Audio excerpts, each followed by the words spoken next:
All right, we're going cutting live to Busan, where Donald Trump is speaking. We'll come back to our reporter. We'll agree to some more right now. But President Xi is a great leader of a great country, and I think we're going to have a fantastic relationship for a long period of time. And it's an honor to have you with us. Thank you very much. Thank you.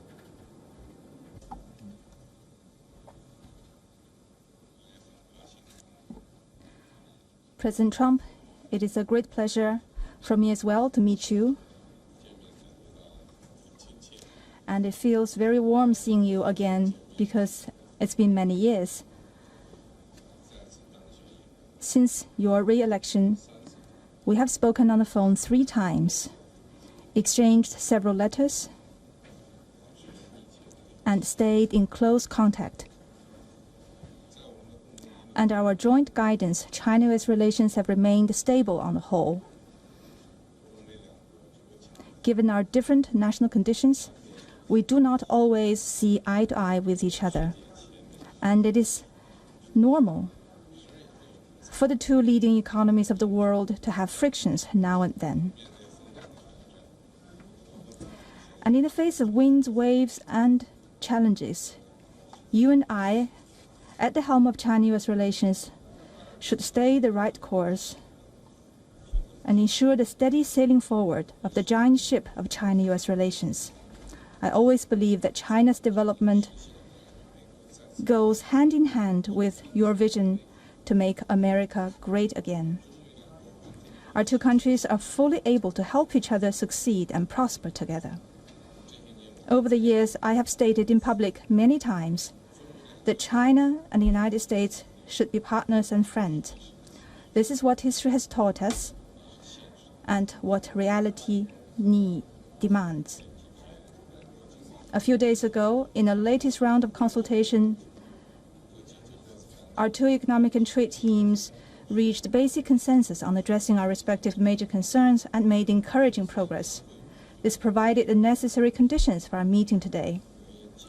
Mr. President, I am ready to continue working with you to build a solid foundation for China-US relations and create a sound atmosphere for the development of both countries.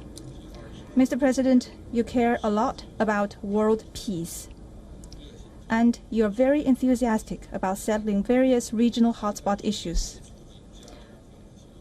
I appreciate your great contribution to the recent conclusion of the Gaza ceasefire agreement. During your visit to Malaysia, you witnessed the signing of the Joint Declaration on Peace along the Cambodia-Thailand border, to which you had provided input. China has been helping in our own way Cambodia and Thailand properly settle their border disputes, and we have also been promoting peace talks to resolve other hotspot issues.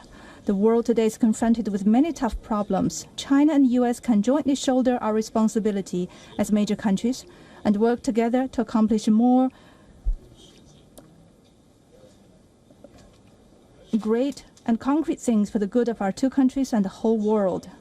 I look forward to exchanging views with you on questions important for our 2 countries and the world. Thank you. Thank you. Thank you very much. It's great to have you all. Thank you very much. Mr. President, why did you change your nuclear plans? Why are you going to be doing more nuclear testing? Thank you very much, everybody. Thank you. Thank you. Thank you very much.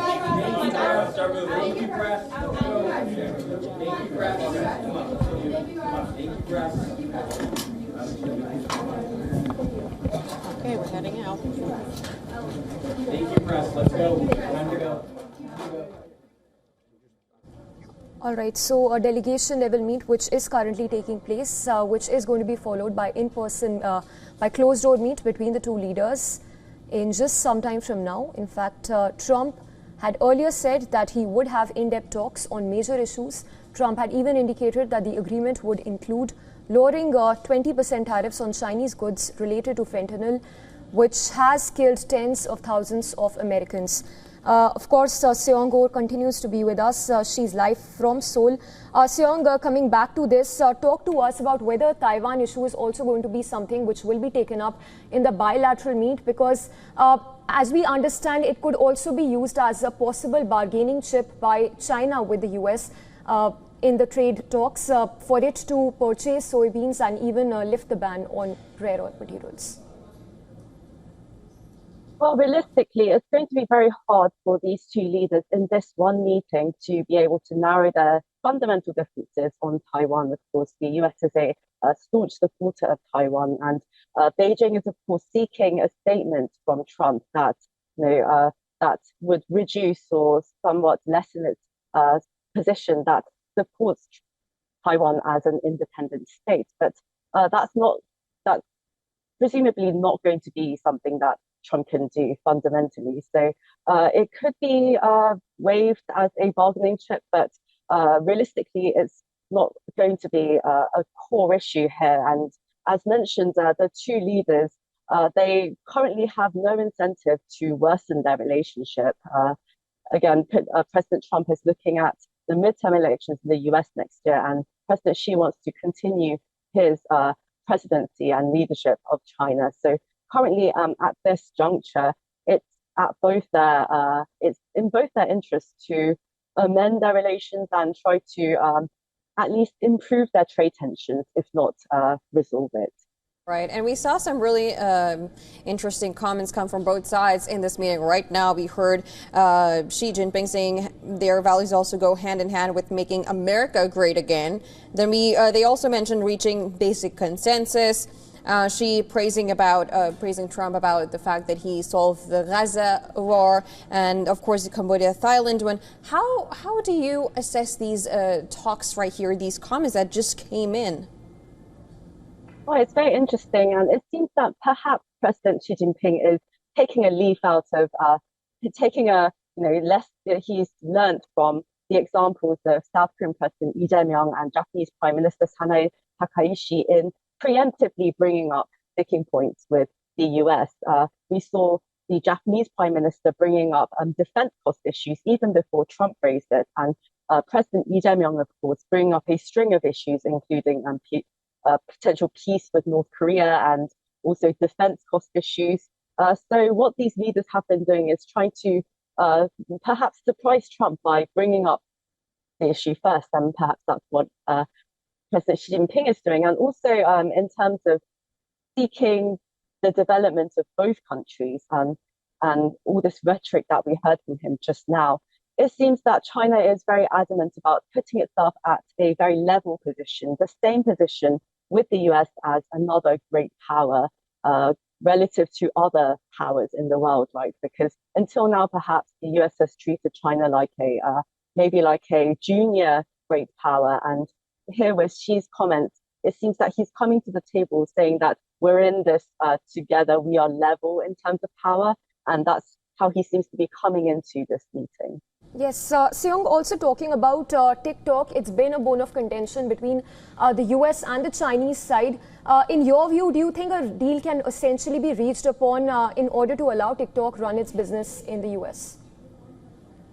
Perhaps TikTok could be added to one of the compromises that the two leaders make on this Thursday, but it seems again it's going to mostly the trade and tariff talks are going to dominate their talks, because those were the most sensitive points for both economies, with China being reacting very sensitively to the US, possibly restricting its exports of tech goods, and the US, of course, being very worried about China restricting its pool of minerals. The two economies, it looks like they aren't going to ever, perhaps, completely settle their trade issues, and it looks like they are fundamentally decoupling and really pressuring their partners, allies to do the same. So perhaps TikTok might be in there as one of the smaller compromises, but today it's going to be all about the tariffs. That's very interesting. And also, may I also bring in defense. Now, just moments before he had this meeting with Xi Jinping, U.S. President just said that he said this, and I'm reading this out: the United States has more nuclear weapons than any other country. This was accomplished including a complete update and renovation of existing weapons. And essentially, he has actually approved the testing of these nuclear. And when he was asked about this right in the meeting just now, he sort of evaded the question. It's interesting that this took place right before this meeting. How do you assess that? I'm sorry, so perhaps he's not ready to really get into the details about any nuclear talk.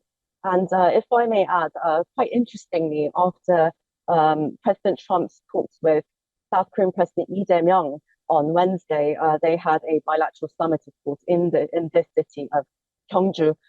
Trump, apparently, he said on Truth Social that he approved South Korea's request to, advance or its plan. He approved its plan to seek nuclear-powered submarines. And this, of course, comes against the threat of North Korea, which earlier this year unveiled its first, what seems to be its first unveiling of a nuclear-powered submarine. So this is a major breakthrough, and President Trump, of course, he's provided this blessing. So we're also watching this kind of space here in Gyeongju. Seung-Kyo, it's a pleasure speaking to you, and we will be connecting with you later through the day. And of course, remains to be seen whether any headway is in sight when it comes to the trade stalemate. Appreciate you joining us on the broadcast. I'll be updating you. Thanks very much.